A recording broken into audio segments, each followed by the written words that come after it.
Thanks for watching. Don't forget to like, comment, share and subscribe to Mufti Tariq Masood, famous scholar. اللہ نے یہ بھی ارشاد فرمایا وَإِذَا جَاءَهُمْ أَمْرٌ مِّنَ الْأَمْنِ أَوِ الْخَوْفِ أَذَاعُوا بِهِ، جب ان کے پاس امن یا خوف کی کوئی خبر آتی ہے تو بغیر تحقیق کے پھیلا دیتے ہیں. وَلَوْ رَدُّوهُ إِلَى الرَّسُولِ وَإِلَىٰ أُولِي الْأَمْرِ مِنْهُمْ، انہیں چاہیے کہ رسول کی طرف لوٹائیں یا حاکم وقت کی طرف لوٹائیں. اس کا فائدہ کیا ہوگا؟ لَعَلِمَهُ الَّذِينَ يَسْتَنبِطُونَهُ مِنْهُمْ، جو لوگ اس خبر کی تہ میں گھس کے اس کی حقیقت کو جاننے کی صلاحیت رکھتے ہیں، ایسے باصلاحیت لوگوں کی طرف جب آپ خبر کو لوٹاؤ گے تو آپ کو اس کی حقیقت بتا دیں گے. اس آیت میں اللہ نے یہ بھی بتایا ہے کہ جب بھی کوئی خبر ہو تو رسول کی طرف لوٹاؤ، کیونکہ صحابہ سے اولین خطاب ہو رہا ہے. اور رسول کی دو حیثیتیں، ایک آپ پیغمبر ہیں اور ایک آپ حاکم ہیں.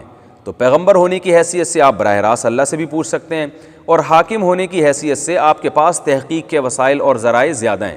اور اگر رسول نہ ہو تو اولو الامر، امر کہتے ہیں معاملے کو، جو بھی خبر ہے اس کے معاملہ یعنی جو اس خبر کے اہل ہیں ان کی طرف لوٹاؤ. صحت کی اگر خبر ہے کہ خربوزہ کھانے سے خون بنتا ہے، ایک مثال دے رہا ہوں، تو یہ ڈاکٹر اور حکیم آپ کو بتائیں گے کہ بنتا بھی ہے کہ نہیں بنتا. ٹماٹر کھانے کے کتنے فائدے ہیں، فیس بک پہ آپ اپنی طرف سے نہ پھیلاتے رہیں. آپ کسی ڈاکٹر سے پوچھیں یہ فائدے جو واٹس ایپ اور فیس بک پہ آئے ہیں یہ ٹماٹر میں ہیں بھی کہ نہیں ہیں. کسی حکیم سے کسی ڈاکٹر سے پوچھیں، 2 فائدے حکیم نے بتائے ہوتے، 6 اپنی طرف سے اس میں لگا کے مارکیٹ میں خبر پھیلائی جاتی ہے. اور پتہ یہ بھی بتا دیا کرے کہ یہ کسی کے لیے نقصان دہ تو نہیں ہے.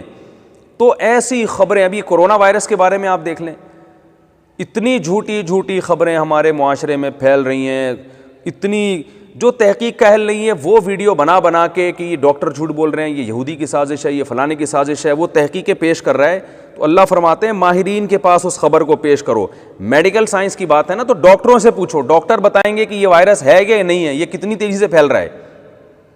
2 قطرے ناک میں ڈال دینے سے وبا ختم، وہ وائرس ختم ہو جاتا ہے، اور کلونجی کی دھونی دینے سے بالکل وائرس جڑ سے ختم ہو جاتا ہے. ٹھیک ہے، فائدہ ہوتا ہوگا یقیناً ان چیزوں کا، لیکن یہ جو آپ اس قسم کے ٹوٹکے لوگوں کو بیان کر رہے ہیں، تو کسی ماہر حکیم یا کسی ماہر ڈاکٹر جو خاص طور پر کرونا وائرس کے بارے میں معلومات رکھتا ہو، آپ نے اس سے پوچھا ہی ہے. تو اللہ فرماتے ہیں ہر خبر کو اس کے ماہرین سے پوچھو. تو آج کتنی، میں بار بار یہ واقعہ بیان کر رہا ہوں، ایک صاحب کا انتقال ہوا کرونا وائرس سے، تو ان کے رشتہ دار کہہ رہے ہیں کرونا وائرس سے، اور ایک ویڈیو آ گئی، ایک صاحب کھڑے ہوئے ایک انگلش میں ایک پیپر دکھا رہے ہیں کہ تحقیق سے صاحب یہ ریسرچ ہے ڈاکٹروں کی کہ ان کو نیگیٹو تھا، یہ پازیٹیو نہیں تھا، ان کو وائرس نہیں تھا، اور لوگ اس خبر کو آگے پھیلا رہے ہیں. او بھائی، آپ اس کے ماہرین سب سے پہلے ان بزرگ کے بیٹوں کو فون کر کے پوچھو کہ آپ کے ابا کو کیا بیماری تھی. یہ آدمی کیا لگتا ہے ان کا؟ مجھے جس نے وہ ویڈیو بھیجی، میں نے کہا یہ ان کا جن کا انتقال ہوا ان کا ماموں ہے، ان کا چچا ہے، ان کا بھتیجا ہے، ان کا بیٹا ہے، کون ہے یہ؟ ایسے ہی اٹھ کے کوئی بھی بنا دے.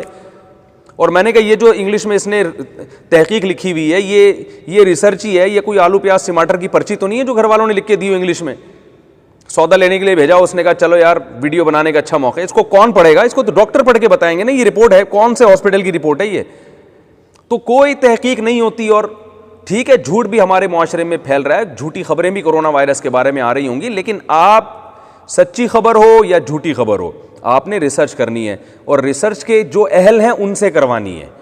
ہر فن کے ماہرین ہوتے ہیں، وہ آپ کو بتائیں گے کہ ہر آدمی ریسرچ ہر چیز میں نہیں کر سکتا، ماہرین بتائیں گے آپ کو.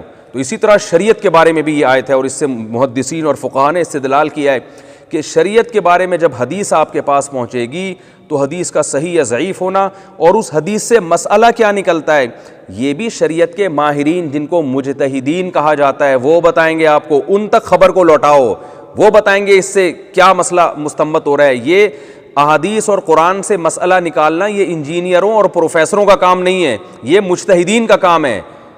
جیسے کوئی پروفیسر جو اپنی فیلڈ میں پروفیسر ہو وہ اپنی فیلڈ میں تو تحقیق پیش کر سکتا ہے، وہ کسی اور کی فیلڈ میں اگر بات کرے گا تو اس کی بات کو رد کر دیا جائے گا. جیسے کوئی عالم اور مفتی میڈیکل سائنس کی اپنی ریسرچ کوئی پیش کر رہا ہو تو اس کی بات کو ہمیں قبول کرنے کی اجازت نہیں ہے.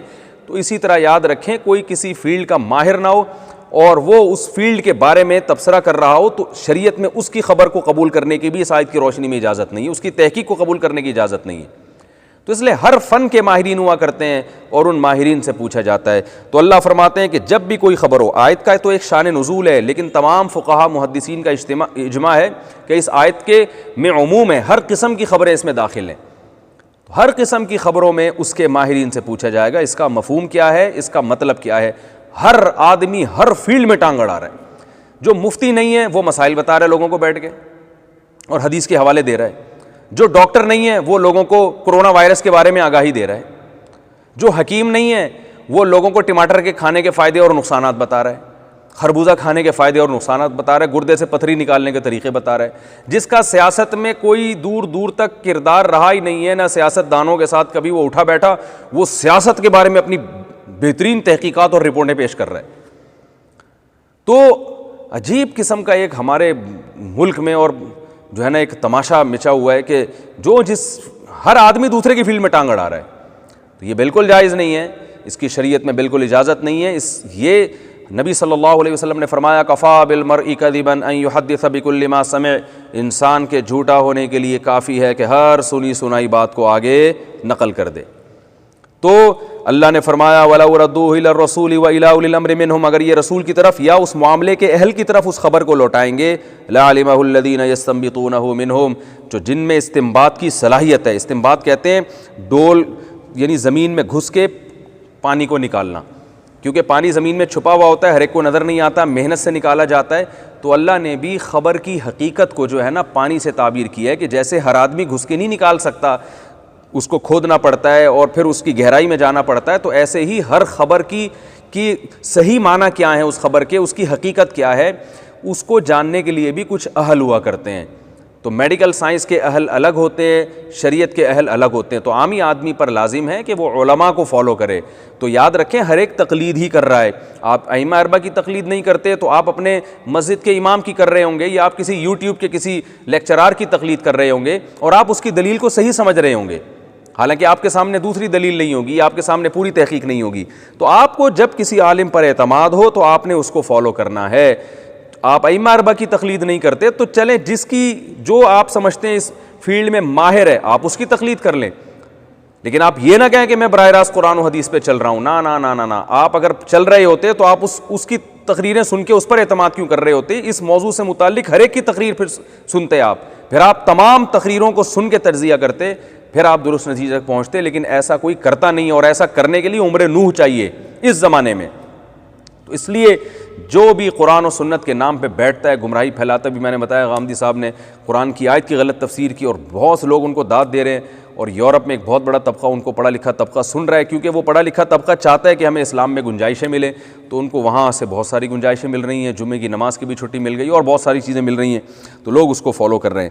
تو اللہ نے فرمایا ہر فن کے ماہرین ہوا کرتے ہیں, ان ماہرین سے اس کی حقیقت تم پوچھو. اور ہماری نظر میں جو ائمہ اربعہ ہیں ان پر پوری امت نے اعتماد کیا, اس لیے ان کو فالو کرنا ہماری رائے میں زیادہ درست ہے. آج کے لوگوں کی نسبت پہلے لوگوں کو فالو کیا جائے. حضرت عبداللہ بن مسعود کا مشہور مقولہ ہے کہ جو تم میں کسی کو فالو کرنا چاہتا ہے فَلْيَسْتَنَّ بِمَنْ قَدْ مَاتَ, ان کو فالو کرے جو دنیا سے جا چکے ہیں. فَإِنَّ الْحَيَّ لَا يُؤَمَّنُ عَلَيْهِ الْفِتْنَةُ, جو زندہ لوگ ہیں وہ فتنے سے مامون نہیں ہیں, ان پہ فتنے کا اندیشہ زیادہ ہے. ان کے مفاد ہو سکتے ہیں, ہو سکتا ہے اپنے ویورز بڑھانے کے لیے وہ ایسی ایسی الٹی باتیں کر رہے ہوں, ہو سکتا ہے ہر فرقے پہ رد وہ اس لیے کر رہے ہوں تاکہ ایک نئے فرقے کی بنیاد رکھ سکیں. تو حضرت عبداللہ بن مسعود کیا فرماتے ہیں, زندہ آدمی پر فتنے کا احتمال زیادہ ہے.